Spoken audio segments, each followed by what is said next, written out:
The spring air inside First Light Baptist Church carried the scent of lilies and furniture polish. Estelle Whitaker sat in the third pew, not the front. She'd never been one for attention.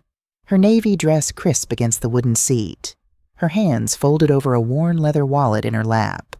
Inside that wallet, tucked behind a grocery rewards card and her insurance information, was a photograph of Thomas. Her husband of 47 years smiled back at her through the plastic sleeve, his dark eyes crinkling at the corners the way they always had when he was genuinely happy. The photo was from their 40th anniversary, just 2 years before the stroke took him. 5 years. It had been 5 years since she'd sat beside him in this same church, their shoulders touching, watching their son accept his high school diploma.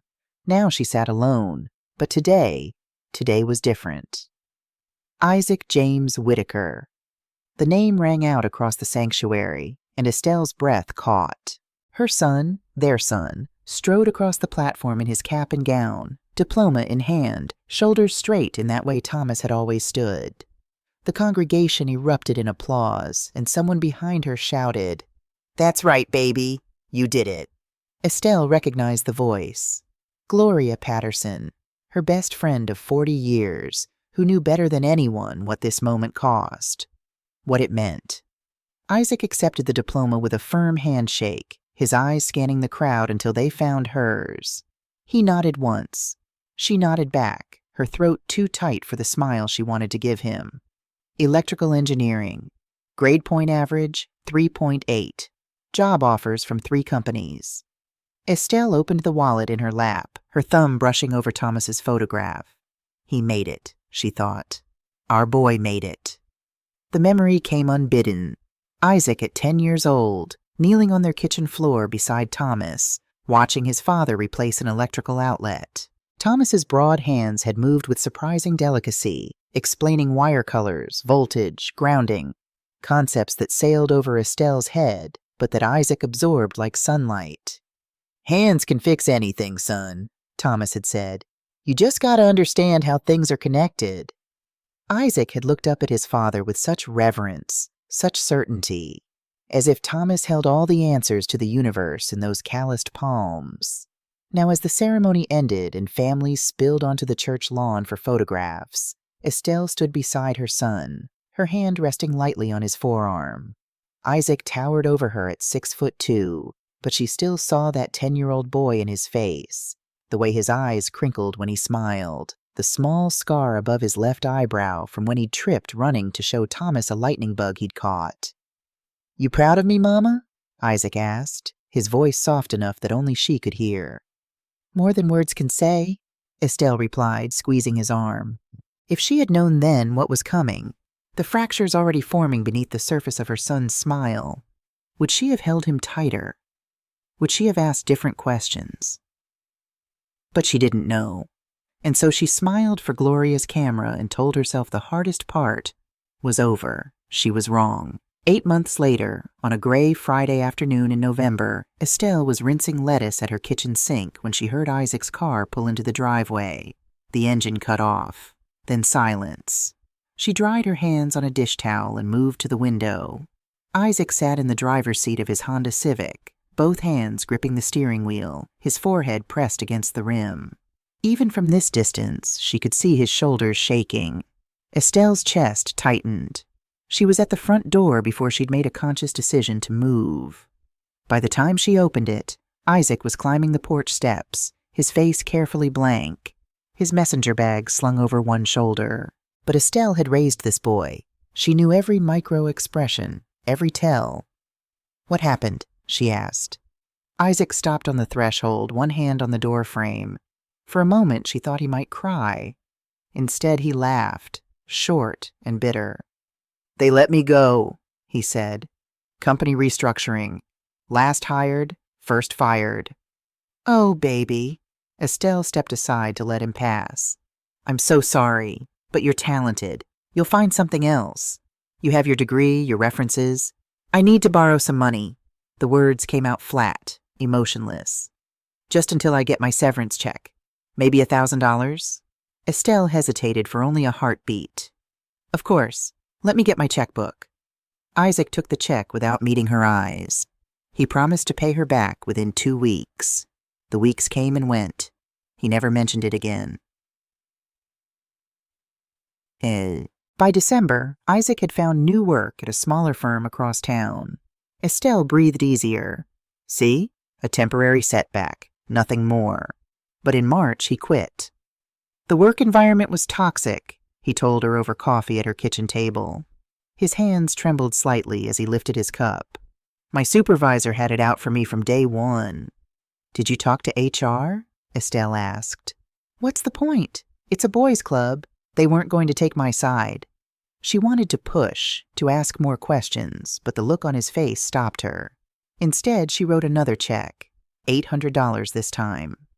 Just until I find something better, Isaac said. I've got some promising leads. The third job came in May and lasted until September. On a Thursday afternoon, Estelle stopped by Isaac's apartment with a casserole. She'd made too much, or so she told herself. Isaac answered the door in sweatpants and a wrinkled t-shirt. It was 2 p.m. Hey, Mama. His words were slightly slurred. What are you doing here? Behind him, she could see the apartment. Dishes piled in the sink, empty beer bottles on the coffee table, curtains drawn against the daylight. I brought you some dinner, she said, holding up the dish. Are you feeling all right? You don't look well. I'm fine. He took the casserole without inviting her in. Just tired. Long week. Isaac, it's Thursday afternoon. Shouldn't you be at work? His jaw tightened. They let me go. Yesterday. Happy now? Baby, of course I'm not happy. You need to stop babying me, Mom. The sudden shout made her flinch. I'm almost 30 years old. I don't need you showing up with food and checking on me like I'm some kind of invalid. I was just trying to... Well, don't.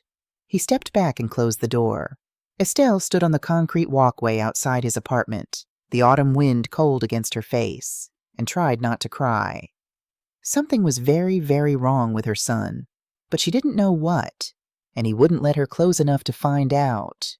Isaac had married Corinne 2 years ago, a small ceremony at City Hall that Estelle had learned about only 3 days beforehand. We wanted to keep it simple, Isaac had explained, but Estelle couldn't shake the feeling that she'd been deliberately excluded. Corinne was 38, 10 years older than Isaac, an accountant at a mid-sized firm downtown.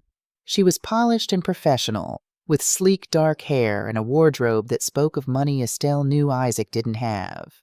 Their conversations were always pleasant, but distant, like talking to a bank teller. Estelle tried. She invited them to Sunday dinners, sent birthday cards, asked about Corinne's work.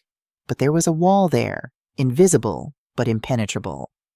By the fall, Isaac was canceling their plans more often than keeping them. 4 Sunday dinners in 6 weeks, each with a different excuse. Corinne wasn't feeling well. They had plans with her family. Isaac had to work late. Something had come up. Estelle, honey, you need to talk to him, Gloria said over coffee one October morning. They sat in Gloria's sunny kitchen, the remains of homemade biscuits between them. I've tried. He gets defensive. Then try harder. Gloria's voice was gentle but firm. Because from where I'm sitting, that boy is in trouble. What kind of trouble? Gloria hesitated, stirring her coffee slowly. I don't know exactly, but my nephew Marcus, you remember Marcus? He works security at Silver Star Casino downtown. He's mentioned seeing Isaac there, more than once. Estelle's stomach dropped. Isaac doesn't gamble. Honey, I'm just telling you what Marcus told me. Marcus must be mistaken. Isaac wouldn't... But even as she said it, she knew. The trembling hands, the weight loss, the evasiveness, the constant need for money. You can't keep giving him cash every time he asks, Gloria continued. You're not helping him. You're enabling him. He's my son. Which is exactly why you need to stop. Gloria reached across the table and took Estelle's hand. I know this is hard. Lord knows I know it's hard.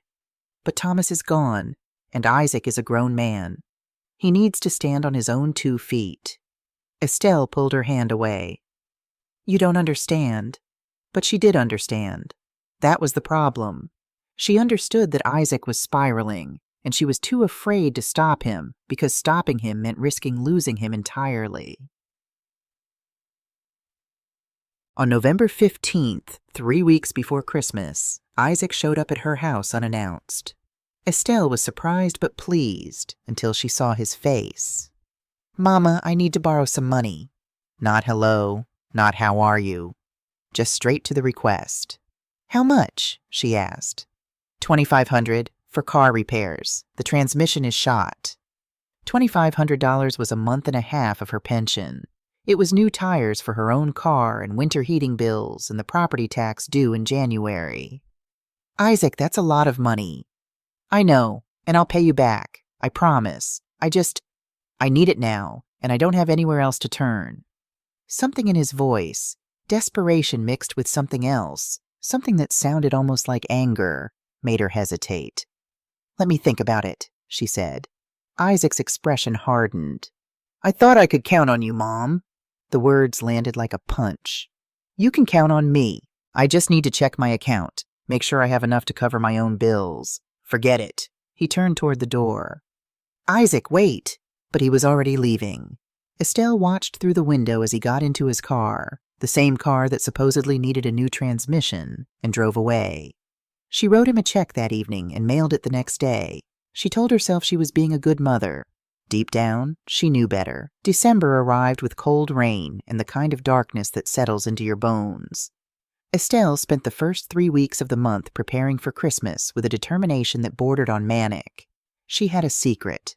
A good secret. The best secret. On December 10th, she'd sat in the office of Martin Crawford, the attorney who'd handled Thomas's estate 5 years ago. Martin was semi-retired now, working from a small office above a coffee shop downtown, but he'd agreed to see her on short notice. "I want to transfer my house to Isaac," she'd told him. "As a Christmas gift." Martin had leaned back in his chair, fingers steepled beneath his chin. "Estelle, that's a substantial gift. Have you thought this through?" "I've thought of nothing else for months."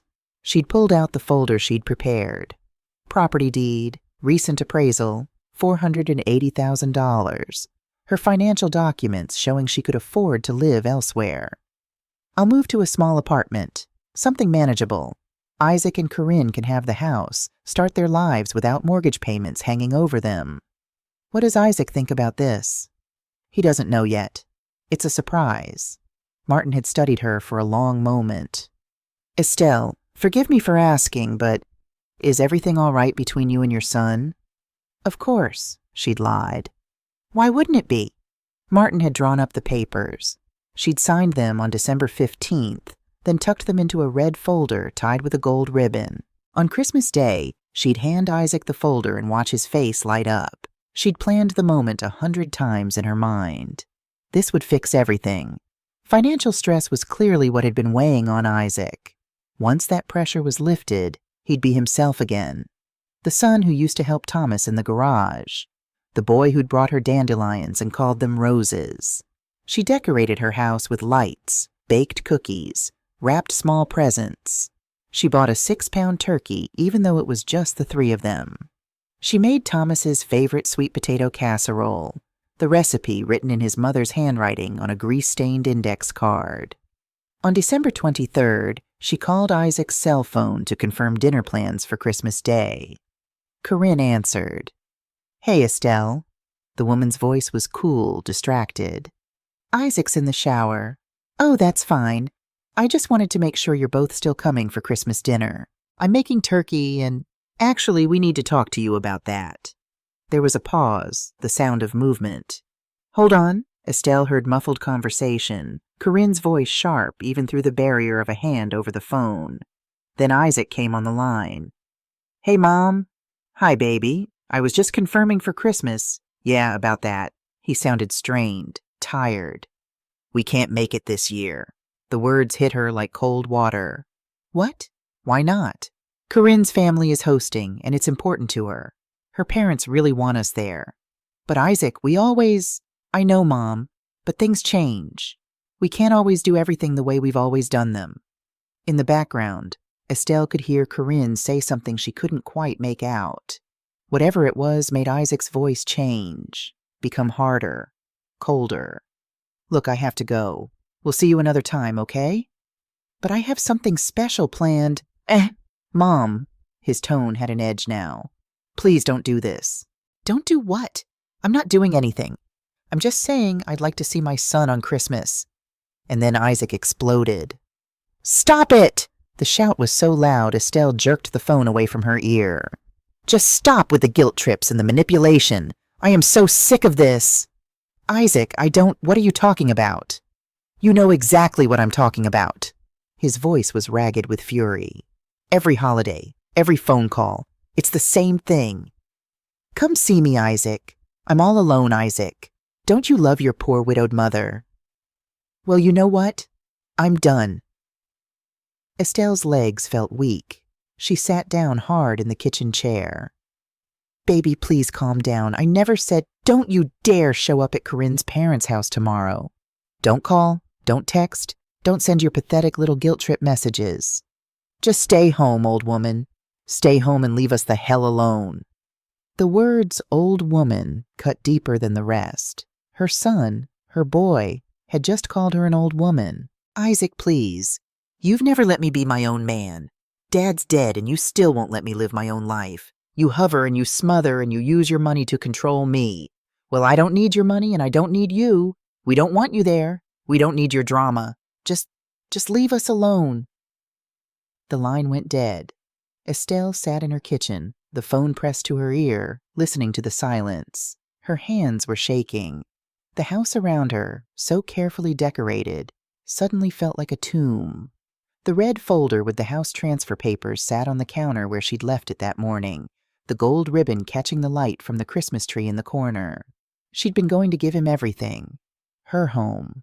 Her security. Everything Thomas had worked for. And her son, her only child, had just called her an old woman and told her to stay out of his life. Estelle set the phone down carefully. She walked to the counter and picked up the red folder. Her hands were still shaking as she opened it, reading the first line of the transfer deed. I, Estelle Whitaker, hereby grant and convey to Isaac James Whitaker. She closed the folder, and in that moment, something in her broke, or maybe something that had been broken for a long time, finally snapped back into place. Her son didn't want her in his life. Fine. He wouldn't get her house either. Estelle didn't sleep that night. She sat at her kitchen table with a yellow legal pad, the same kind she'd used for lesson planning during her 31 years teaching high school English, and made a list. At the top, she wrote, "The truth."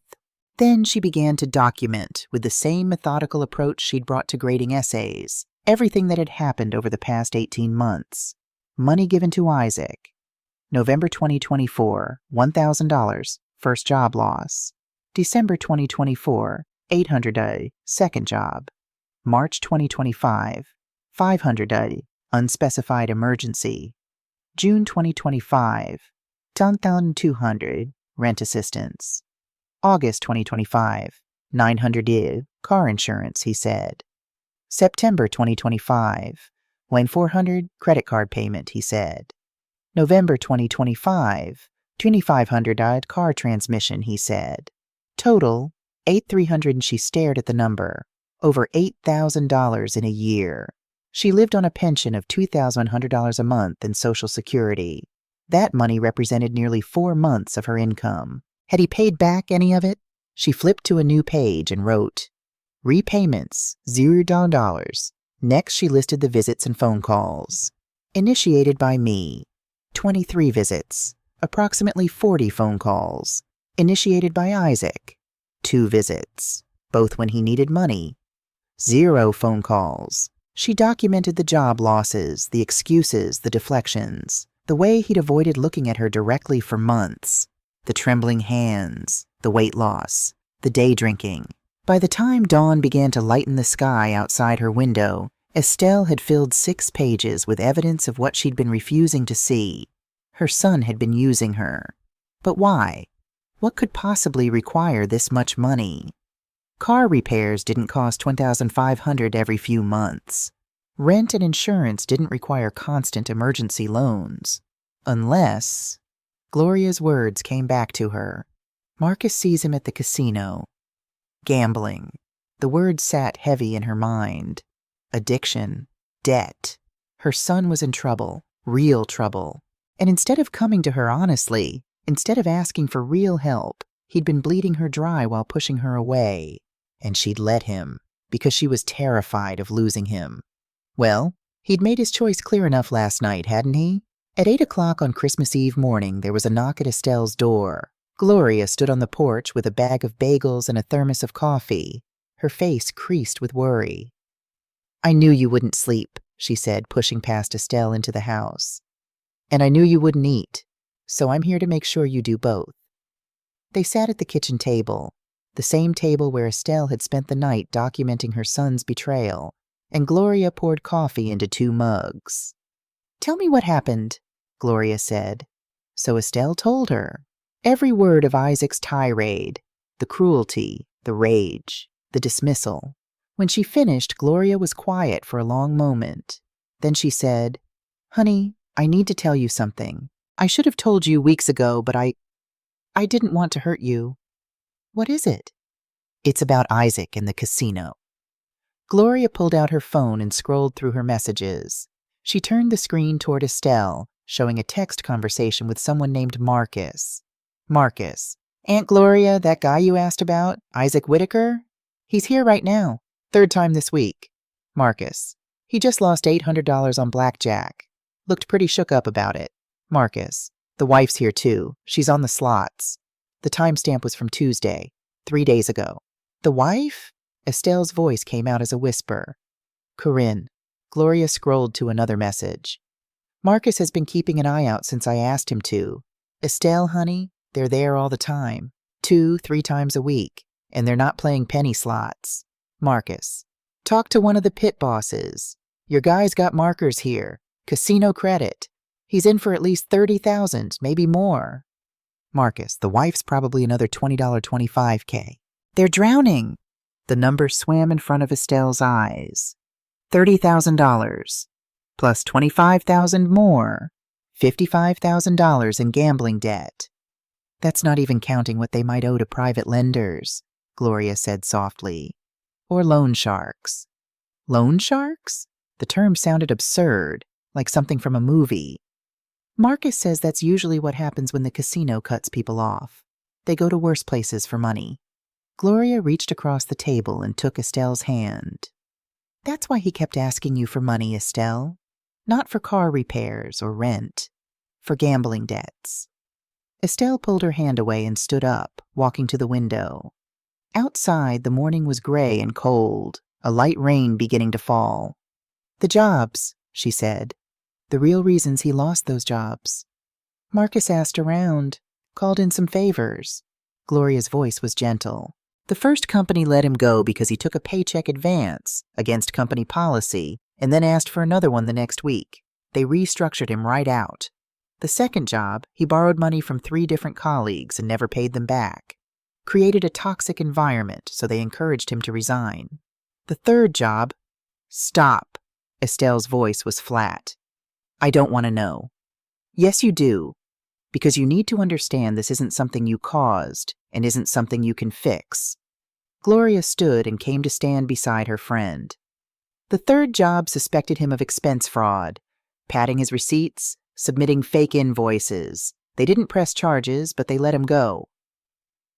Fraud, theft, lies. Her son, her golden boy, her electrical engineer with a 3.8 GPA, was a thief and a liar." "Why didn't you tell me sooner?" Estelle asked. "Because I didn't have proof until Marcus confirmed it all. And because..." Gloria's voice broke slightly. "Because I know what it's like to love someone who's destroying themselves. My brother drank himself to death, remember? I kept making excuses for him until the day he crashed his car into a telephone pole." They stood together in silence, watching the rain. Finally, Estelle said, "I was going to give him my house." "What?" Estelle walked to the counter and picked up the red folder with the transfer papers. She handed it to Gloria. Gloria read the first page, then looked up at Estelle with something like horror in her eyes. "This house is worth $480,000. I was going to give it to him for Christmas. Sign it over, free and clear. Let him and Corinne live here while I move to a small apartment. Estelle laughed, but there was no humor in it. I thought it would solve everything. Give him financial security. Take away his stress. Estelle, he would have taken this house and used it as collateral for a loan, wouldn't he? To pay off his gambling debts. And then when he couldn't stop gambling, when the debts came back, he'd have lost this house, my house, Thomas's house, to the bank, or the casino, or the loan sharks. Gloria didn't argue because they both knew it was true. What are you going to do? Gloria asked. Estelle took the folder back and set it carefully on the table. I'm going to sell my house to someone who isn't Isaac, and I'm going to do it before he can manipulate me into changing my mind. Are you sure? I've never been more sure of anything in my life. At 10:30 on Christmas Eve, Estelle called Martin Crawford's cell phone. Estelle, Merry Christmas Eve, he answered, sounding surprised. Is everything all right? No, she said. Everything is not all right. I need to sell my house immediately. To anyone except Isaac. There was a pause. What happened? She told him. Not everything. She had her pride. But enough. The phone call. The gambling addiction. The realization that her gift would have enabled a crime. When she finished, Martin was quiet for a long moment. Estelle, I understand you're upset, and you have every right to be. But selling a house takes time. We're talking weeks, maybe months, especially over the holidays. I don't have months, Martin. If I wait, I'll lose my nerve. Or Isaac will show up with apologies and promises, and I'll believe him because I want to believe him. I need to do this now while I still have the strength. Another pause. Then Neb. There might be a way. I have a client, Richard Morrison, a real estate investor. He buys properties for cash, closes quickly, but Estelle, you won't get full market value. Maybe $385,000. Maybe $400,000 if we're lucky. Nearly $100,000 less than the house was worth. But what was she really losing? A dream that was already dead. A son who saw her as an ATM, not a mother. Set up the meeting, she said. Estelle, please think about this. Sleep on it. It's Christmas Eve. Spend the day considering your options. I've thought about nothing else all night, Martin. My son doesn't want me in his life. Fine, but he doesn't get to profit from throwing me away. Call your investor. Tell him I'll sell. At least wait until after Christmas. Martin! Her voice was steel. Set up the meeting, please. She could hear him typing. All right. Richard can meet us tomorrow, Christmas Day, 2 p.m. at my office.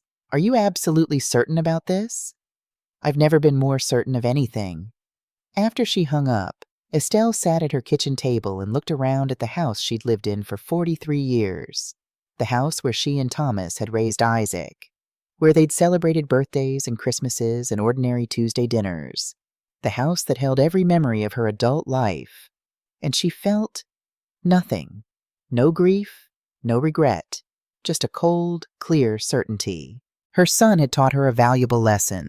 Love without respect is worthless, and no amount of money or property could buy back what had already been lost. She picked up her phone and unblocked Isaac's number, just long enough to see the missed calls and texts. Mom, please answer. I'm sorry I was stressed. Can we talk about Christmas? Mom, please don't be mad. 12 missed calls. 7 text messages, all sent in the 3 hours after he'd screamed at her to leave him alone. Estelle deleted them all and blocked his number again. Then she called Riverside Senior Community, the retirement complex she'd looked at briefly the year before. Do you have any 2-bedroom condos available? She asked. We have one left, the woman on the phone said. Just came on the market last week. It's beautiful. 5th floor, park view, balcony. How much? $180,000. Estelle did the math in her head. If she sold the house for $385,000, paid off the few remaining bills, she'd have over $200,000 left. More than enough to buy the condo and live comfortably for the rest of her life. I'll take it, she said. Sight unseen. Don't you want to come see it first? No, Estelle said. "I trust you. Send me the paperwork." She hung up and sat in the silence of her kitchen. Outside, the rain had stopped and weak sunlight was breaking through the clouds. Tomorrow was Christmas Day. She would spend it in a lawyer's office, signing away her past to protect her future. And Isaac would get exactly what he'd asked for, nothing. Christmas morning arrived cold and bright. Estelle woke at 6 a.m. in the same chair where she'd fallen asleep around 3, her neck stiff, her mouth dry. The house was silent except for the ticking of the grandfather clock in the hallway, Thomas's grandfather clock, the one his father had built by hand in 1952. She made coffee and stood at the kitchen window, watching the sun rise over the houses across the street. The Hendersons' place was already lit up, their 3 kids probably tearing through presents. The Martinez family next door had cars in the driveway, relatives visiting for the holiday. Estelle's house was dark except for the kitchen light. The Christmas tree in the living room stood unlit, unplugged. She'd taken down all the decorations the night before, packing them into boxes with mechanical efficiency. The ornaments Thomas had loved. The stockings she'd hung every year since Isaac was born. The ceramic nativity scene from her mother. All of it, boxed and stacked in the garage. She wouldn't need them where she was going. At 10 a.m., she began to pack. Not everything. That would come later, after the sale closed. But the essentials, the things that mattered. Thomas's books went into boxes first. His collection of westerns, his biographies, his dog-eared copy of Lonesome Dove that he'd read every summer. Next, the photo albums, their wedding, Isaac's baby pictures, family vacations to the Oregon coast. Her mother's china, wrapped carefully in newspaper. Thomas's watch, his wedding ring, the toolbox he'd carried to every job site for 30 years. By noon, she'd filled 6 boxes. The house phone rang. She didn't answer. It rang again an hour later. Still, she ignored it. At 1:30, she loaded the boxes into her car, made one final walk through the house that had been her home for 43 years, and drove to Martin Crawford's office. Estelle arrived at Martin's office at 10 minutes before 2. Richard Morrison was already there, a tall man in his 50s with steel gray hair and a firm handshake. He didn't ask questions, didn't pry. He simply presented his offer, $385,000, cash, closing in 3 business days. Estelle signed the preliminary agreement without hesitation. They were reviewing the timeline, inspection waived, title search expedited, closing set for December 27th, when Martin's desk phone rang. "I'm in a meeting," Martin said into the receiver. His secretary's voice came through, muffled but urgent. Martin's expression shifted. "Tell him I'll call him back." "Problem?" Richard asked. "Nothing that concerns this transaction," Martin said, but he looked at Estelle. "Isaac's called my office 4 times in the past hour." "How did he know?" Estelle asked. "I don't know, but he's agitated." Estelle's phone, which she'd set to silent, showed 17 missed calls from unknown numbers. Isaac must have been calling from different phones, trying to get through. "He doesn't have any legal standing to stop this sale," Martin said. "The property is in your name alone." "I know," Estelle said. "He won't stop me." She was wrong. 10. They finished the meeting at 3:15. Estelle drove home to find Isaac's car in her driveway, and Isaac and Corinne sitting on her porch steps. Her hands tightened on the steering wheel. For a moment, she considered simply driving past, going to Gloria's house, avoiding this confrontation. But no, this was still her house. For 3 more days, at least. She pulled into the driveway and cut the engine. Isaac stood immediately. Even from inside the car, she could see he looked terrible, unshaven, hair uncombed, wearing yesterday's clothes. Corinne stood beside him, her arms crossed, her expression cold and calculating. Estelle got out of the car slowly, her purse over one shoulder. "Mom," Isaac's voice cracked. "Please, we need to talk." "There's nothing to discuss." She moved toward the front door, but Isaac stepped in front of her.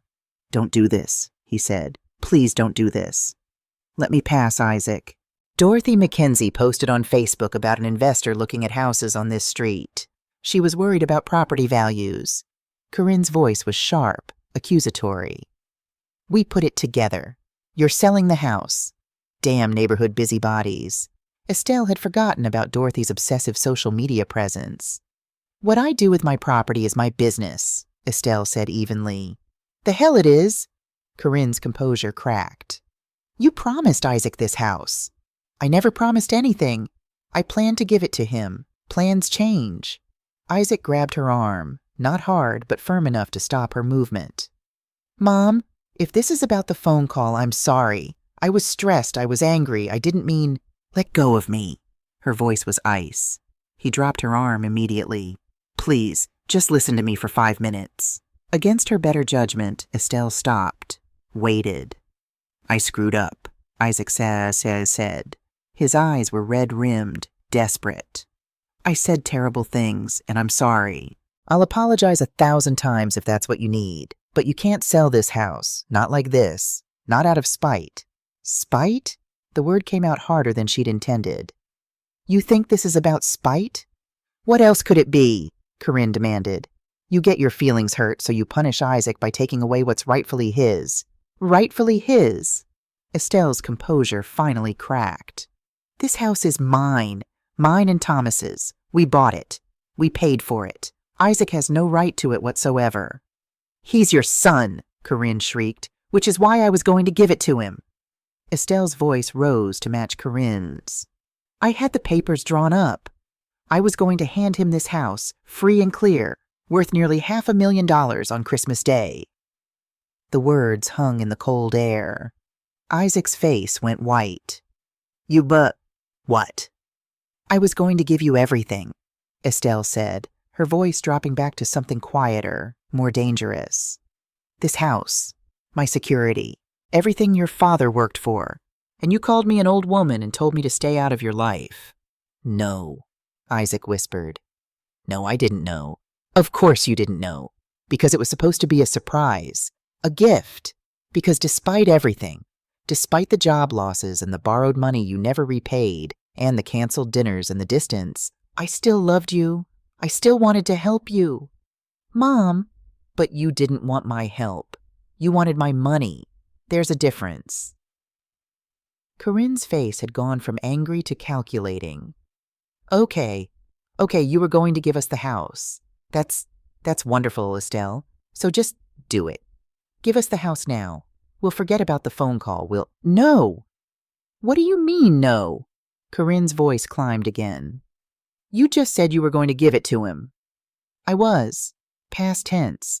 That offer is no longer on the table. You can't do this. Corinne took a step forward. That house was supposed to... She stopped abruptly. Supposed to what? Estelle asked quietly. Isaac shot Corinne a look that screamed, shut up, but it was too late. Supposed to save us, Corinne finished, her voice dropping. We owe money, Estelle. A lot of money. We're drowning.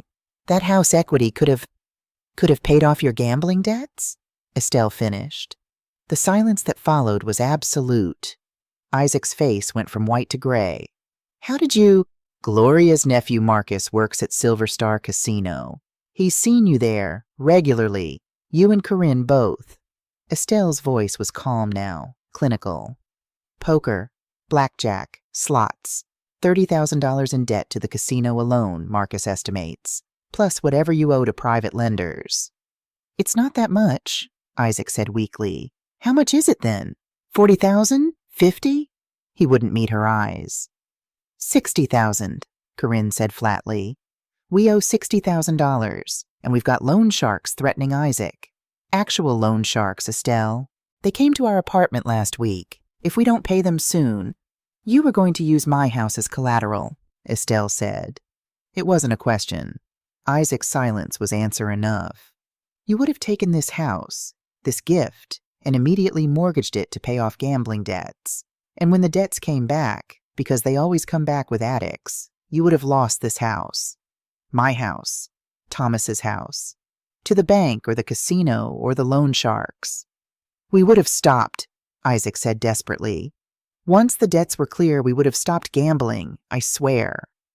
Addicts always say that, Estelle moved past them to her front door. "The house sells on the 27th. Don't contact me again." "Mom!" Isaac's shout was anguished. "You're going to let them hurt me. Those men aren't kidding around. If I don't pay—" Estelle turned back. "Then I suggest you get a job, Isaac. A real job. And keep it this time, because you're not getting another dollar from me." She went inside and locked the door behind her. Through the window, she watched Isaac collapse onto the porch steps, his head in his hands. Corinne stood over him, her mouth moving rapidly, yelling or strategizing. Estelle couldn't tell which.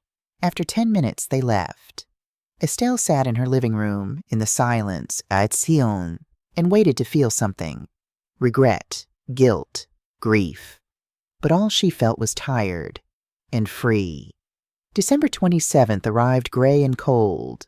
Estelle met Richard Morrison and Martin Crawford at Martin's office at 9 a.m. sharp. The closing took 45 minutes. She signed her name on what felt like 100 documents. Richard signed his. The title company representative notarized everything with practiced efficiency. At 10:17 a.m., it was done.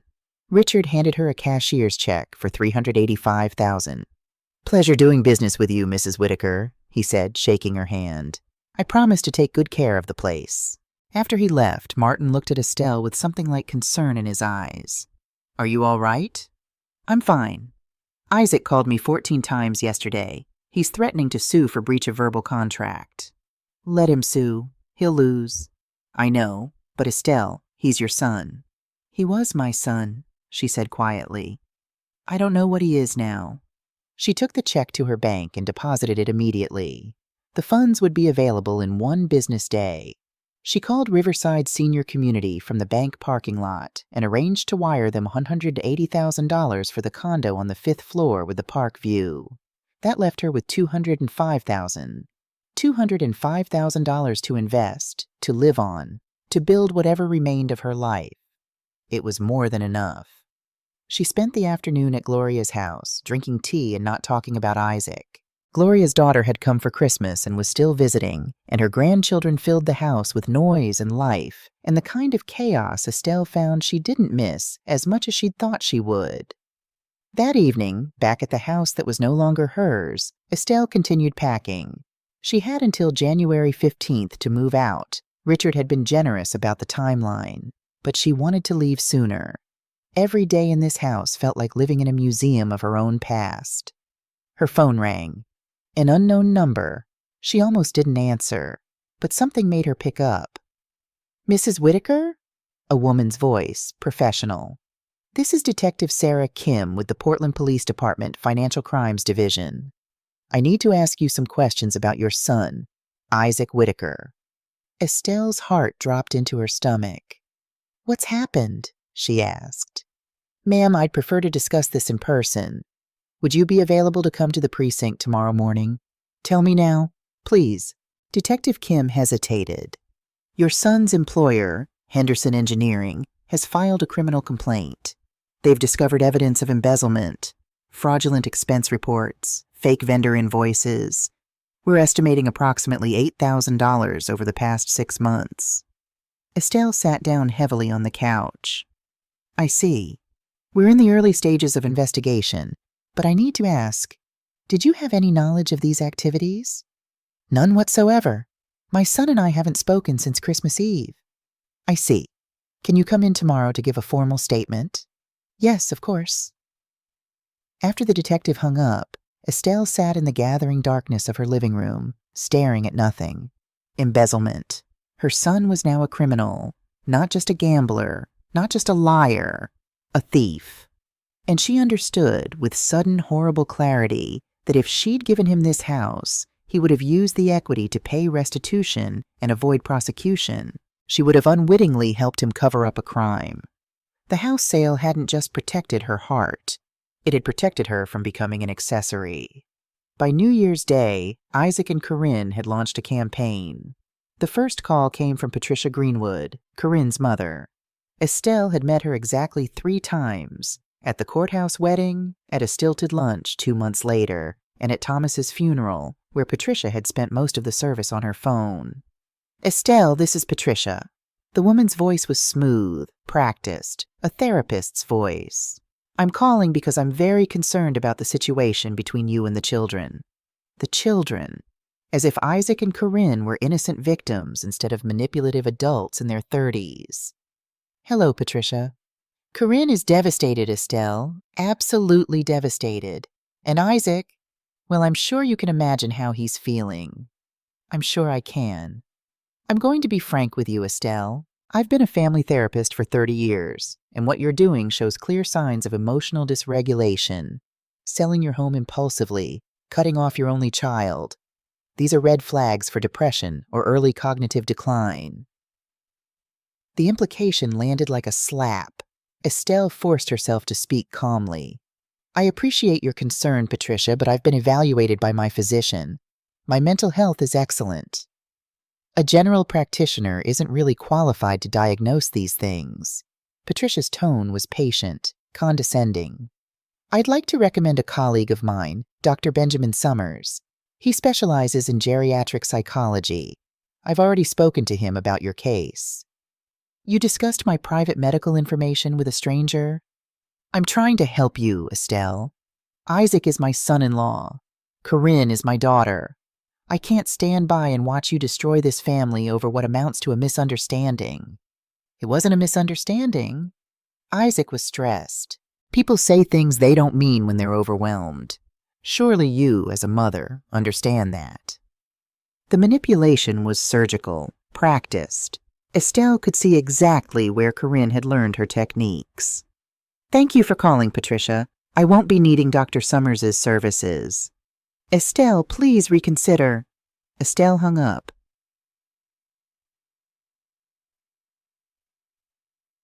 2 days later, Father John from St. Mary's called. Estelle, I had a visit from Isaac and Corinne yesterday. His voice was careful, troubled. They're very worried about you. Her stomach sank. They'd gone to her church, her sanctuary. They told me about the house sale. Father John continued. Estelle, is everything all right? Is there something going on I should know about? Did they tell you what Isaac said to me on Christmas Eve? They mentioned a disagreement over holiday plans. He screamed at me to stay away from his life. He called me an old woman. He told me never to contact him again. Estelle's voice was flat, factual. 2 hours later, when he discovered I was serious about respecting his wishes, he changed his tune. Silence on the other end. Father John, my son has a gambling addiction. He's $60,000 in debt to loan sharks. He was going to use my house, the house I was giving him as a gift, to cover those debts. And when I refused to enable his addiction, he enlisted his mother-in-law and apparently his priest to pressure me into compliance. Estelle, I'm sure there's been some miscommunication. There hasn't. And now, if you'll excuse me, I have packing to do. She hung up before he could respond. But the damage was done. By the following Sunday, when Estelle attended services, she could feel the whispers, the sidelong glances, the way conversation stopped when she approached the coffee hour. Dorothy Mackenzie cornered her by the pastry table. Estelle, dear, I heard about the house sale. Are you all right? When Isaac came by asking about it, he looked just devastated. He said you weren't yourself lately. I'm perfectly fine, Dorothy. Well, if you ever need someone to talk to. Dorothy's eyes gleamed with that particular excitement people get when they're close to drama. We're all worried about you. Estelle excused herself and left early. By mid-January, the Whisper campaign had spread through her entire social circle. Women she'd known for decades suddenly approached her with concern. Invitations to book club and quilting group quietly stopped coming. Isaac and Corinne were systematically poisoning her community, painting her as an unstable old woman acting irrationally. She was being erased from her own life. On January 15th, the day Estelle was scheduled to vacate her old house, Gloria took action. She hosted a coffee morning at her place, sending out invitations to every woman in their church circle. Just a little get-together, the invitation read. Coffee and conversation. Estelle arrived to find Dorothy Mackenzie already there, along with Susan Park from the quilting group, Jennifer Walsh from book club, and half a dozen other women from St. Mary's. "What's this about?" Estelle whispered to Gloria. "The truth," Gloria said simply. Once everyone had coffee and pastries, Gloria stood in her living room and cleared her throat. "Ladies, thank you for coming. I called you all here because there's been a lot of talk lately about Estelle, and I think it's time you heard the real story." She gestured to a young man sitting in the corner, Marcus, her nephew. He stood awkwardly, clearly uncomfortable. "This is Marcus. He works security at Silver Star Casino downtown. Marcus, tell them what you told me." Marcus cleared his throat. "Mrs. Whitaker's son, Isaac, and his wife, Corinne, are regular customers at the casino. I see them 2-3 times a week. They play high-stakes games, blackjack, poker. I've personally witnessed them lose thousands of dollars in a single night." The room went silent. "They have markers at the casino," Marcus continued. "That means they've borrowed money from us to gamble with. Between the two of them, they're into the casino for probably $35,000-$40,000. And that's just what they owe us. Word is they've got private debts too. Loan sharks." Dorothy's hand went to her mouth. "Estelle gave Isaac over $8,000 in the past year," Gloria said. "Every penny went to gambling debts.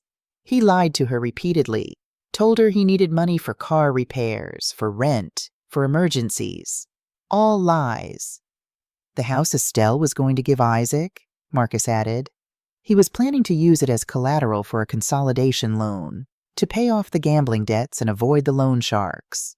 My pit boss told me Isaac had been in asking about how much equity he could pull out of a house worth $500,000. Gloria pulled out her phone and played a recording. Estelle recognized her own voice, shaking with hurt. "I just want to see my son on Christmas." Then Isaac's voice, loud and vicious. "Stop it! Just stop with the guilt trips and the manipulation. Don't you dare show up at Corinne's parents' house. Just stay home, old woman. Stay home and leave us the hell alone." Several women gasped. Jennifer Walsh's eyes filled with tears. "That," Gloria said, stopping the recording, "is how Isaac Whitaker spoke to the woman who was about to give him a house worth nearly $500,000. And when Estelle protected herself by selling that house to someone else, Isaac and Corinne started a campaign to make her look unstable. They went to her priest. They called Corinne's therapist mother to suggest Estelle has dementia. They spread rumors through this entire community." Gloria looked around the room. "So before any of you judge Estelle for setting a boundary with an adult son who abused and used her, maybe ask yourselves, what would you have done?" The silence that followed was profound. Finally, Susan Park spoke. "Estelle, I owe you an apology. I believed what Isaac told Father John. I thought, I'm so sorry." "We all are," Jennifer added. "We should have asked you directly instead of listening to gossip." Dorothy Mackenzie, to her credit, looked genuinely ashamed. "I'll delete those Facebook posts, and I'll post a correction." "Don't," Estelle said quietly. "I don't need public vindication. I just need my friends to know the truth." After the coffee morning ended and the other women left, Estelle and Gloria sat together on Gloria's porch. "Thank you," Estelle said. "You shouldn't have had to be defended in the first place," Gloria replied. "But at least now they know. Do you think it'll make a difference?" "The truth always makes a difference, honey. Maybe not right away, but eventually." The next morning, Estelle went to the police precinct for her interview with Detective Kim. The detective was younger than Estelle had expected, maybe 40, with sharp eyes and a kind smile. She led Estelle to a small interview room and offered her coffee, which Estelle declined. "Mrs. Whitaker, thank you for coming in. I know this must be difficult." "Just tell me what Isaac did." Detective Kim opened a file folder. "Your son was employed at Henderson Engineering from September through January 15th of this year. During that time, he submitted approximately 63 expense reports claiming reimbursement for business-related purchases."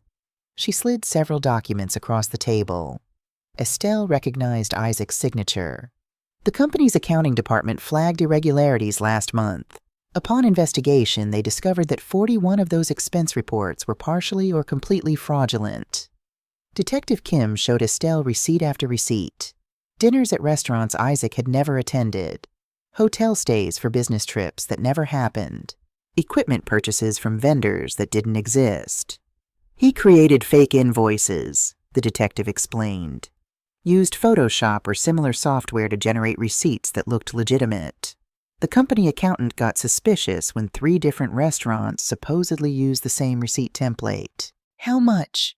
Estelle's voice was barely a whisper. $8,247. The same amount Estelle had given him over the past year, almost to the dollar. He was using company money to supplement what he was taking from you, Detective Kim said gently. The timeline matches. Every time you gave him money, his fraudulent expense claims decreased for a few weeks. Then they'd start again.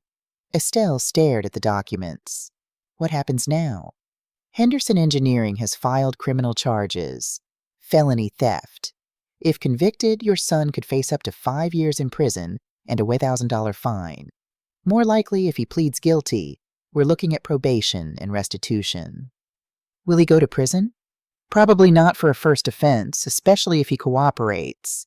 But he'll have a criminal record. He'll lose his engineering license. And he'll have to pay back every penny, plus penalties and interest. Detective Kim leaned forward slightly. Miss Whitaker, I need to ask you something, and please understand I'm not accusing you of anything. Did you have any knowledge of your son's fraudulent activities? None. Did he ever mention using your house as collateral for a loan? Estelle's heart stuttered. How did you know about the house? We obtained a warrant for your son's email and text messages.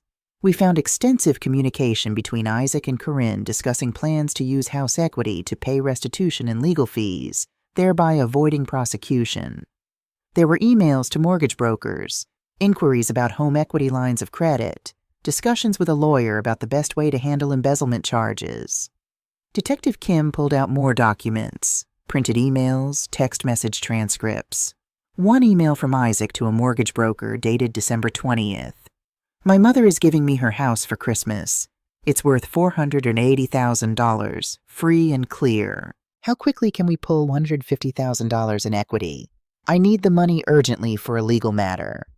Another text from Corinne to Isaac, dated December 28th. She actually sold it? That crazy bitch sold our house? How are we supposed to pay your lawyer now? Mrs. Whitaker, Detective Kim said quietly, if you had given your son that house, he would have immediately used it to cover up a crime. You would have been listed as a co-borrower on those equity loans. If Isaac defaulted, which he almost certainly would have given his gambling addiction, you could have been held financially liable. You could have lost the house anyway, plus been sued for the balance. The room seemed to tilt. So by selling the house, Estelle couldn't finish the sentence. You protected yourself from significant legal and financial liability, possibly criminal liability depending on what Isaac told the mortgage brokers. Detective Kim closed the folder. I'd say you had excellent timing. After the interview, Estelle sat in her car in the precinct parking lot for 20 minutes, just breathing. She'd thought she was protecting her heart. She'd actually been protecting her freedom. By mid-February, Estelle had moved into her new condo at Riverside Senior Community. The space was modern and bright, with large windows overlooking a small park where joggers ran loops around a duck pond. She'd made friends with her neighbor, Margaret Sullivan, a retired librarian with a wicked sense of humor and a collection of mystery novels she was eager to share. Life was beginning to feel almost normal again. On February 14th, Valentine's Day, Estelle and Margaret went to lunch at Riverside Cafe, a quiet bistro near the community. They were discussing the book club's latest selection when Margaret suddenly went still, her eyes fixed on something over Estelle's shoulder. Estelle, she said quietly, don't turn around. But Isaac and Corinne just walked in. Estelle's heart began to pound. Are they coming this way? Yes. She turned. Isaac and Corinne were crossing the cafe toward their table. Isaac looked terrible. He'd lost weight, his clothes hung on him, his face was unshaven. Corinne looked harder, sharper, her designer wardrobe replaced with jeans and a plain sweater. Mom! Isaac's voice was soft, pleading. Please, just 5 minutes. That's all we're asking. Every eye in the small cafe was on them now. Estelle could either make a scene or hear them out. She gestured to the empty chairs. 5 minutes. They sat. Isaac pushed a bouquet of white roses across the table, her favorites. Corinne had a gift bag. "I've been seeing a therapist," Isaac said. The words came out rehearsed, practiced. "Twice a week since the new year. We've been talking about my anger issues, my communication problems. Mom, I was abusive to you on that phone call. There's no excuse for it." Estelle said nothing. "I owe you an apology, too," Corinne said, leaning forward. Her eyes were wide, earnest, but something about them reminded Estelle of a snake. "I've been controlling Isaac's relationship with you, and that was wrong. I was jealous of how close you two were. I felt like I could never measure up." It was a masterful performance. If Estelle hadn't known better, she might have believed it. "We want to start over," Isaac continued. "No more missed holidays, no more excuses. We want you in our lives, Mom, actively, regularly, your family." "That's very kind," Estelle said carefully. Isaac and Corinne exchanged a glance. This wasn't going the way they'd planned. Corinne pushed the gift bag toward Estelle. "We want to show you we're serious. Open it." Inside was a leather-bound photo album. On the first page, a photoshopped image of a nursery with text that read, "Coming fall 2026. "We're trying for a baby," Corinne said, her smile widening. "We wanted you to be the first to know. You're going to be a grandmother." Margaret made a small sound, not quite a laugh, not quite a cough.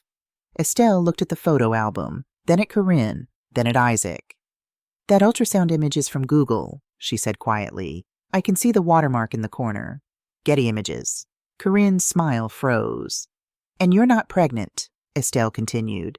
"You're using a hypothetical baby as leverage, which tells me everything I need to know about your actual motivations." "That's not fair," Isaac started. "Detective Kim told me about your embezzlement charges," Estelle said. "She showed me your emails, the ones where you plan to use my house to pay for your legal defense." The cafe had gone completely silent. Every customer, every server, listening. Isaac's face went white. "Mom, how did you—" "You didn't want my house as a gift, Isaac. You wanted it to cover up a crime, to pay restitution so you'd avoid prison time." Estelle stood, her voice steady and clear. "You've been using me for money for over a year. You lied about needing car repairs and rent money when really you were feeding a gambling addiction. You stole from your employer. And when I finally protected myself, you tried to destroy my reputation in my own community." "You don't understand," Corinne started. "I understand perfectly. You're desperate. You're in debt. Isaac's facing criminal charges. And you thought you could manipulate me one more time with fake tears and a fake pregnancy and an apology you don't mean." Margaret stood beside Estelle, solid and supportive. Isaac's desperation turned to anger. "You're my mother. You're supposed to help me. I tried to help you. I gave you thousands of dollars. I was going to give you a house worth $500,000, and you threw it all away on poker tables and slot machines." Corinne's face twisted with rage. "You self-righteous bitch! You think you're so much better than us. You're just a lonely old woman playing God with money." "I'm a woman who learned to protect herself from people who saw her as a resource instead of a person," Estelle replied. "Even when those people were family." "Fine." Isaac stood so abruptly his chair fell backward. "Keep your money. I hope it keeps you warm at night when you're rotting in that senior center with no one who gives a damn about you." "Isaac!" Corinne grabbed his arm, aware of the scene they were making. "No! I'm done. She wants to be alone. She can be alone." Isaac's voice was raw with fury. "When she's dying in some hospital bed, don't call me. When she needs help, don't call me. She's dead to me." They stormed out of the cafe. The silence that followed was profound. Then an elderly woman at the next table stood and came over to Estelle. "I'm sorry you had to go through that, dear," she said gently. "But you did the right thing. My son stole from me for years before I finally cut him off. You're braver than I was." A younger woman approached. "My brother has a gambling problem. Watching you set that boundary, thank you. I needed to see that." One by one, strangers came to Estelle's table to offer support, to share their own stories of family betrayal and recovery. Estelle sat down slowly, overwhelmed. "You okay?" Margaret asked, squeezing her hand. "I think so," Estelle said, and she meant it. Over the next several months, Estelle watched Isaac's life unravel from a distance, through court records, through occasional updates from Gloria's nephew Marcus, through the grapevine of her newly restored social circle. In March, Isaac pleaded guilty to felony embezzlement. The judge sentenced him to 18 months probation, 200 hours of community service, and ordered him to pay $8,247 in restitution to Henderson Engineering, plus penalties and interest, totaling nearly $12,000. His engineering license was suspended for 3 years. He couldn't work in his field, couldn't even use his degree. Corinne's downfall came shortly after. Her own employer, digging deeper after Isaac's arrest, discovered that she'd been submitting fraudulent expense reports too. Smaller amounts, only about $4,000 over 2 years, but enough. She was fired immediately. Her accountant's license was suspended pending an ethics investigation. In April, Corinne filed for divorce. The papers cited irreconcilable differences in financial infidelity. She demanded alimony despite their short marriage and her own income. The judge, unimpressed by 2 criminals fighting over money neither of them had, denied the request. By May, Isaac was working construction, hard physical labor for $16 an hour. His car had been repossessed. He'd moved into a studio apartment in the worst part of town. Corinne moved back in with Patricia, but that relationship soured quickly. Patricia had standards, it turned out, even for her own daughter. When she discovered Corinne had stolen her credit card to pay off a gambling debt, she called the police. The charges were dropped after Corinne agreed to repay the money and move out, but mother and daughter didn't speak anymore. By June, Corinne was living in a shared house with 3 roommates, working retail at a department store, her career in ruins. In late March, Estelle learned that Richard Morrison's development plans had fallen through. Zoning issues, neighborhood opposition, permit delays. The project became too expensive to pursue. In May, he sold the property to a young family named the Hendersons for $515,000, $130,000 more than what Estelle had gotten. But she felt no regret. The speed of the sale had protected her. The money had given her freedom. The Hendersons, Craig and Michelle with 3 children under 10, renovated beautifully. New kitchen, updated bathrooms, fresh paint. They planted flowers in the garden where Thomas's tomatoes used to grow. On a warm afternoon in June, Estelle drove past the old house. Not because she missed it, but because she wanted to see. The yard was full of life. Kids on a swing set, a dog running in circles, Craig grilling on the back patio while Michelle set out plates.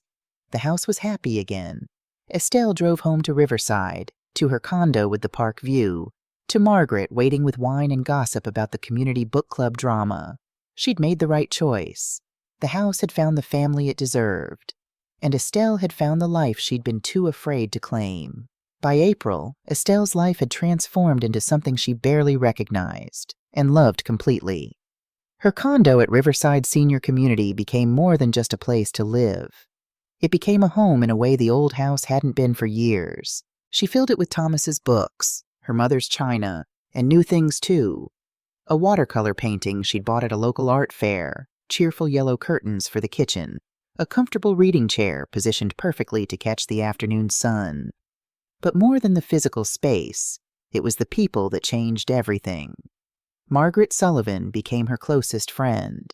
They met for coffee every morning in the community center, took water aerobics classes together on Monday, Wednesday, and Friday, and spent evenings on each other's balconies drinking wine and solving the world's problems. "You know what I love about this place?" Margaret said one evening as they watched the sunset over the park. "Nobody asks you to be anything other than yourself. No performance. No roles to play." Estelle understood exactly what she meant. For the first time in decades, she wasn't Thomas's widow, or Isaac's mother, or the teacher, or the church lady. She was just Estelle, and that was enough. She joined the book club and discovered she loved leading discussions. Her decades as an English teacher finally put to use for pleasure instead of grades. She took up painting and found unexpected talent for watercolors. She organized the community's summer barbecue, which drew over 200 residents. In May, she started volunteering at Women's Haven, a domestic violence shelter downtown. Every Tuesday and Thursday, she taught resume writing and interview skills to women rebuilding their lives. One client, a woman named Carmen who'd left her abusive husband with nothing but her 2 children and a garbage bag of clothes, asked Estelle one afternoon, "How did you find the courage to leave?" "Leave what?" Estelle had asked. "Your situation. Margaret told me you left your son because he was abusive. That takes strength I don't know if I have." The word abusive had startled Estelle at first, but sitting there, looking at Carmen's bruised wrists and haunted eyes, she understood. Isaac Arroyo hadn't hit her, but he'd used her, manipulated her, stolen from her, screamed at her, tried to destroy her reputation when she set boundaries. That was abuse, too. Financial abuse. Emotional abuse. "You find courage by realizing you deserve better," Estelle said. "By understanding that love without respect is worthless, and by recognizing that you don't owe anyone access to your life, your money, or your peace, not even family, especially not family who hurt you." Carmen had cried then, the kind of crying that comes from relief and recognition and the terrible freedom of permission. 8 women graduated from the Women's Haven program that spring. Every one of them thanked Estelle specifically. "You showed us it's never too late to choose yourself," one woman said. Estelle transformed her pain into purpose, and in doing so, she healed parts of herself she hadn't known were broken. There was also George Patterson. He lived on the 3rd floor, a retired engineer who'd lost his wife 3 years ago to cancer. They'd met at the community barbecue when he'd complimented her potato salad, and she'd actually laughed, for the first time in months. "My late wife used to make it exactly like this," he'd said. "Secret ingredient is a little bit of mustard, right?" "And a touch of sugar," Estelle had replied. They'd talked for 2 hours that afternoon. He asked her to dinner the following week, then to the symphony, then to a comedy show that had them both laughing until their sides hurt. It wasn't serious. Neither of them wanted serious at their age, with their histories. But it was nice. It was companionship and conversation, and the quiet pleasure of being seen as a woman instead of just a mother or grandmother or widow. "You're radiant lately," Margaret observed one morning. "George is good for you."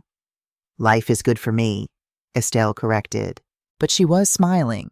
For the first time in years, maybe decades, Estelle woke up excited for the day ahead. Not anxious about Isaac, not grieving Thomas, not performing for her community, just living. She'd spent 76 years learning to be what other people needed. She was spending the rest of her life learning to be herself. On September 15th, Estelle collapsed during water aerobics class. One moment she was laughing at something Margaret said, moving through the chest-deep water in the community pool. The next, her chest constricted with sharp, radiating pain. Her left arm went numb. The room tilted. She heard Margaret scream her name as the world went dark. She woke in the emergency room at Providence Portland Medical Center with an oxygen mask over her face and Margaret holding her hand. "You scared the hell out of me," Margaret said, her voice shaking. Dr. Helen Morrison, Estelle's physician for 15 years, appeared at her bedside. "Estelle, how are you feeling?" "Like I got hit by a truck." Her voice came out muffled through the oxygen mask. "Heart attack?" "We're running tests now. Your EKG shows some irregularities, but it doesn't look like a classic myocardial infarction." Dr. Morrison checked the monitors. "I want to keep you overnight for observation." By evening, the diagnosis was clear. Severe panic attack combined with cardiac arrhythmia, both stress-induced. Not a heart attack, but serious nonetheless. Her blood pressure was dangerously high, 160/95. "Estelle, your body is processing decades of stress," Dr. Morrison said, sitting on the edge of the hospital bed.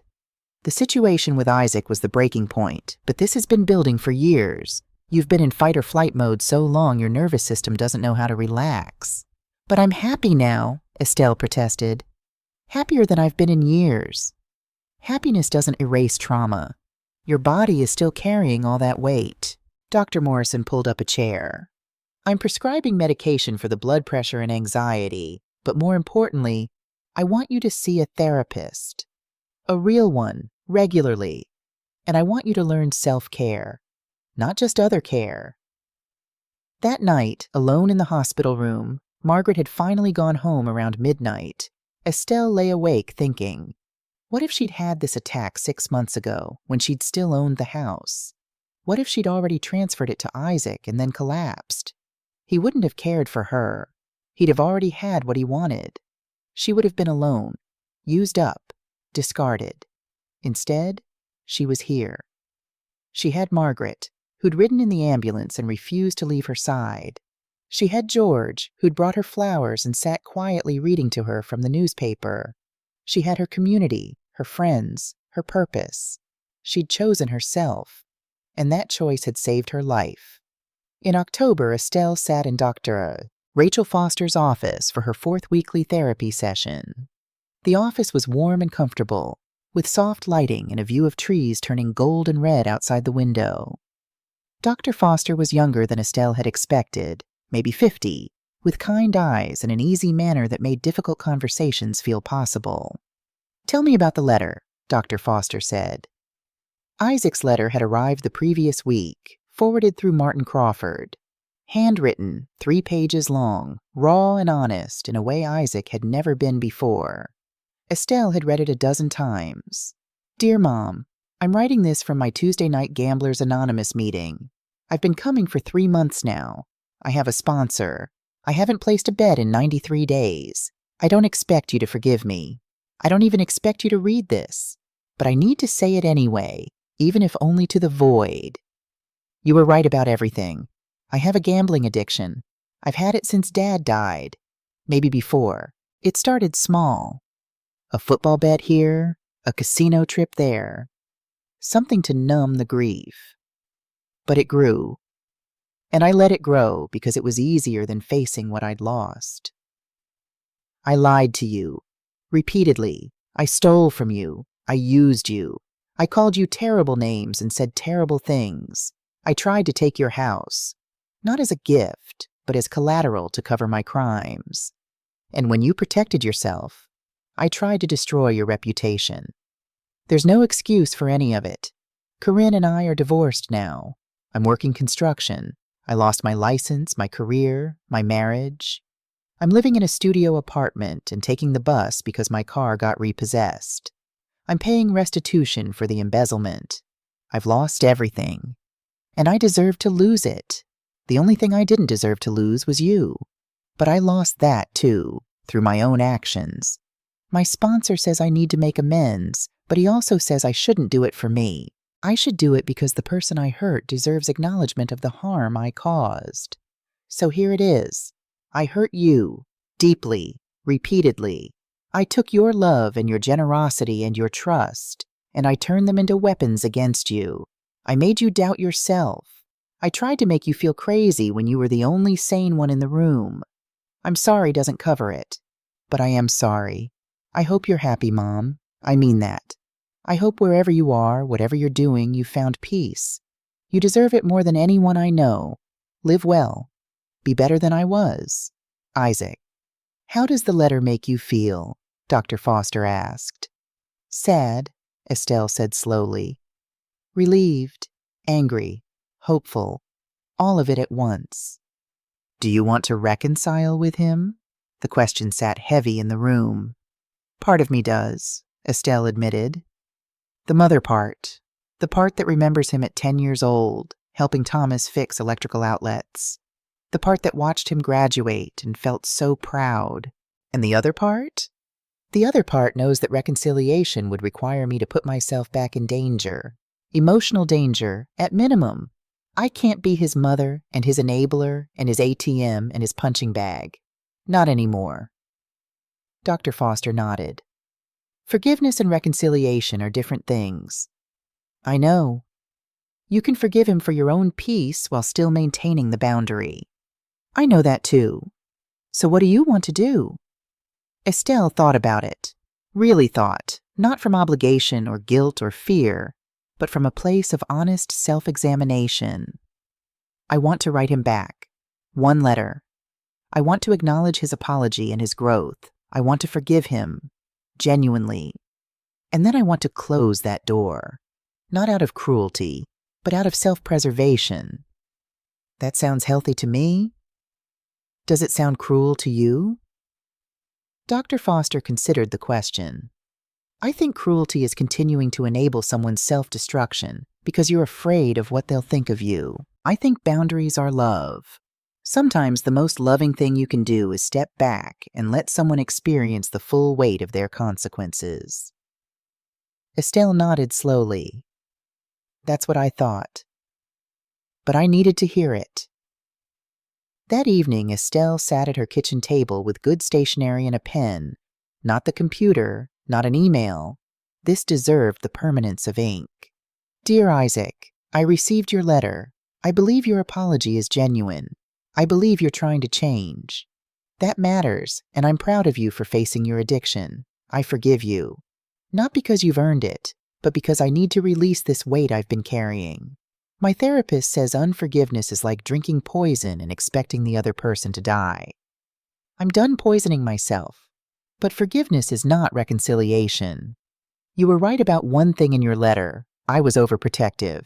Your father and I didn't prepare you for failure. We cushioned every fall, fixed every problem, rescued you from every consequence. We thought we were helping. We were actually making you fragile. That's my failure as a parent, and I'm sorry for it. But your addiction, your lies, your theft, your cruelty, those are your choices. I didn't make you gamble. I didn't make you steal from your employer. I didn't make you call me an old woman and tell me to stay out of your life. You made those choices, and you need to rebuild yourself now, not for me, but for you, without my money, my house, or my constant safety net. I have a good life now, Isaac, a life I've built for myself. I have friends who value me, purpose that fulfills me, even romance. I'm painting and volunteering and laughing. For the first time in decades, I'm not performing the role of devoted mother or perfect widow or helpful friend. I'm just Estelle, and I like her. I wish you well. I genuinely hope you beat your addiction. I hope you find honest work and honest love. I hope you become the man your father believed you could be. But I can't be part of that journey. I need to protect my peace, my health, my life. This is goodbye, Isaac. Not from anger, but from love. The kind of love that knows when to hold on and when to let go. Live well. Mom, she sealed the letter and mailed it the next morning through Martin Crawford, with strict instructions. No return address, no forwarding information, no further contact. Then she went home, deleted Isaac's contact from her phone, and told Margaret, "It's done." "How do you feel?" Margaret asked. "Free," Estelle said. And she meant it. Christmas 2027 arrived bright and cold.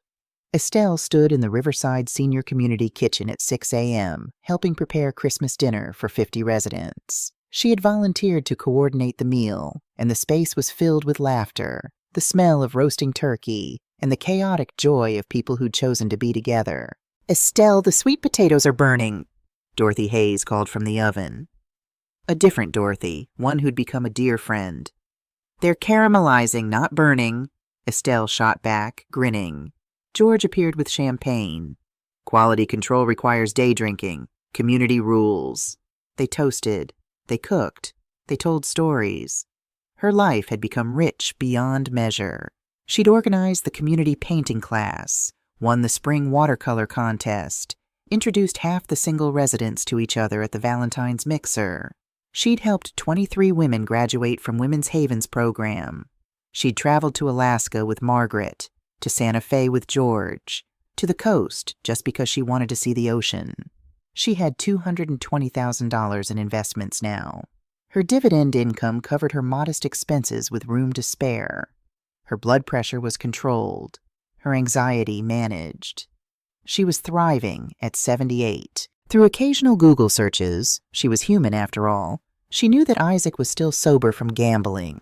18 months now, still working construction, still living modestly. He'd started dating someone, according to a public Facebook post. A woman named Jennifer who worked at his GA meetings. He was rebuilding his life, without her help. That night, after the Christmas dinner ended and the dishes were washed and the leftover turkey distributed, Estelle and George stood on her balcony watching fireworks over Portland. Some neighborhood display, unauthorized but beautiful. "Regrets?" George asked, handing her champagne. "About Isaac?" "No. I gave him 28 years of love. He threw it away. I gave myself a second chance. That's not cruelty. That's survival." "To second chances, then." They toasted and watched the sky light up in gold and silver. Estelle thought about the woman she'd been 2 years ago. Frightened, depleted, desperate to keep a son who didn't want to be kept. That woman had believed her worth came from what she could give others. This woman, this Estelle, knew better. Family wasn't who shared your blood.